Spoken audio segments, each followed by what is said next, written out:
Hello viewers, আজকে আমি পাট শাক দিয়ে ডাল রান্না করব। এই জন্য আমি একটা হাঁড়ির মধ্যে তেল নিয়েছি, পেঁয়াজ কুচি নিয়েছি, আর রসুন কুচি নিয়েছি। পেঁয়াজ আর রসুনটা হালকা হালকা ভাজা ভাজা করে নিচ্ছি। এখন আমি ডালটা দিয়ে দিচ্ছি।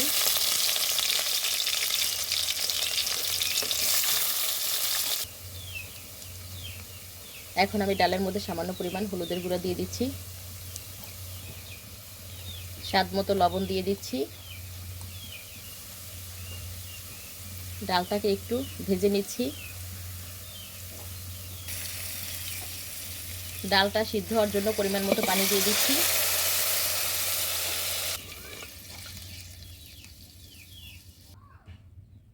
এখন আমি সামান্য পরিমাণ বোম্বাই মরিচ নিয়ে নিয়েছি। বোম্বাই মরিচটা দিয়ে দিচ্ছি ডালের মধ্যে।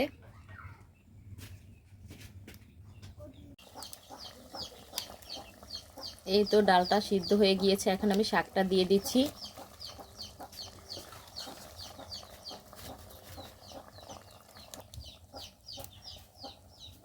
শাকটাকে 2-3টা বলক দিয়ে নামিয়ে নেব। এই তো তৈরি হয়ে গেল পাট শাক দিয়ে ডাল রান্নার রেসিপি। আর আমার ভিডিওটা যদি ভালো লাগে বেশি বেশি করে শেয়ার করবেন, পেজটাকে ফলো দিয়ে পাশে থাকবেন। সবাই ভালো থাকবেন। আল্লাহ হাফেজ।